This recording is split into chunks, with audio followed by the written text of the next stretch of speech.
खुलुमबाय आंनि बड' जेटि चेनेलाव नोंथांमोन बयखौबो। भारत हादरनि थाखाय मोनसे मोजां खौरां। इन्टारनेशनेल मनिटारि फान्डनि हमदांनायाव 2022 आव भारतनि राङारि जौगाथाया गोजौ फारसे दावगालांगोन आरो चीन आमेरिकाखौबो गाहायाव गालांसिगोन।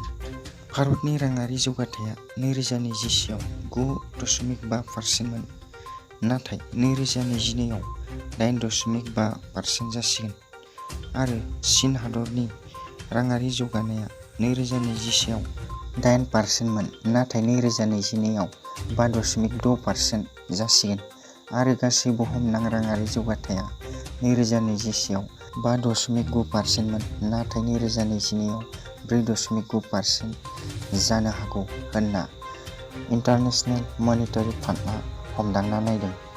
साननैसो ससियेल मिडियायाव भाइरेल जानाय आलमारि गंसे रांआ सोरनि आरो बहानिफ्राय फैखो बेखौ रावबो मिथियाखैमोन। अब्लाबो मानसिफोरा फट' नायनानै रंजादोंमोन। नाथाय बे आलमारिआ हायद्राबादनि मोनसे हेथ्र' फार्मा कम्पानिनिसोमोन।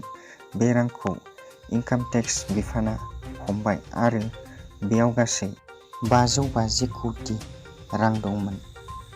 बरपेटानि दाउमारि गामिनि हुसैन आलीनि फिसाज्ला हासिबुल हासानआ जेल सिङाव फासि लाना थैबाय।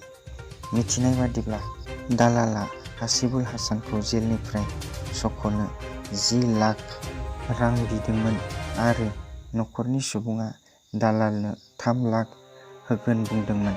नाथाय हासिबुल हासानआ गावखौ फोथैना लायो आरो हासिबुलनि गोथै सह'खौ जेलनिफ्राय न'आव लाबोनो 60,000 रां होनो गोनां जायो।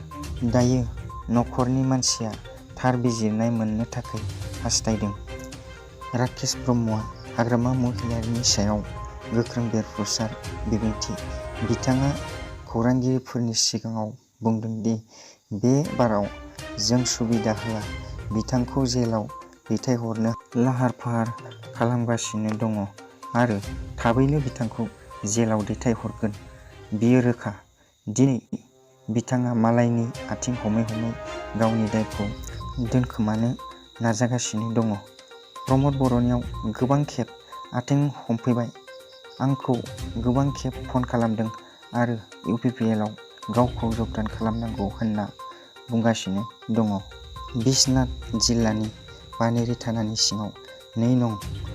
बरुआसार गामिनि पलाचन्द्र बिश्वासआ सासे 9 बोसोर बैसोनि मुस्लिम हिनजावसाखौ थांनाय 4 सेप्तेम्बराव हाबा खालामदोंमोन। बिथांमोनखौ थांनाय मंगलबाराव पुलिसआ गंसे भारा न'निफ्राय हमना लाबोयो। मिथिनाय बादिब्ला बिथाङा सासे ट्रेड फोरोंगिरि आरो जायखौ हाबा खालामदों बै हिनजावसाया बिनिनो फरायसुलि। बिथांमोना सानैजों 2 बोसोर मोजां मोनलायदों होनना खौरांगिरिफोरनि सिगाङाव बुंदों। राकेश ब्रह्मआ बुंदों, 16 अक्ट'बरसिम जिएसपि दोलोनि बिजाथिखौ बोखांना लायाब्ला 17 अक्ट'बराव जिएसपि दोलोखौ सरकारनिफ्राय बोखारगोन।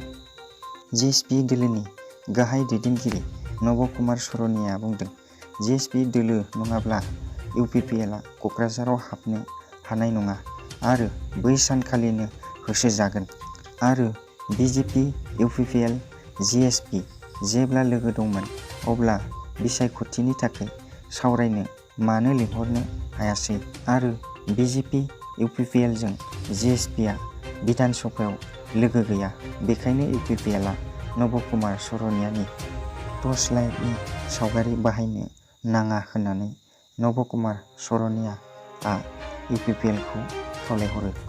एम बाथाया दि जाब्रांनि मुङाव जोलुर बादायलायनायाव मोन्नाय रांखौ दानसे सिगाङाव सार अन्थाइजों गावथारजानाय नखरथामनो 10,000यै राननानै दान होबोयो। लोगोसे गावनि पकेटनिफ्रायबो 10,000यै होदेरो। गासै 20,000यै नखरथामनो होयो। एम बाथानि बे दान होनाया एनएलएफबि आफादखौ मानगोनां खालामबाय।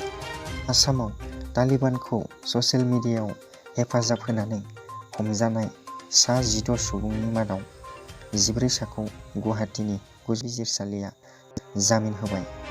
मुंख'नो गोनांदि आफगानिस्तानाव तालिबानफोरा आफगानखौ दावहाजों सेख'नाय समाव तालिबानजों ससियेल मिडियायाव पस्ट होना हेफाजाब खालामनायनि थाखाय बै 15 सुबुंखौ हमनाय जादोंमोन।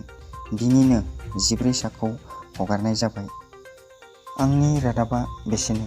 गोजोन्थों।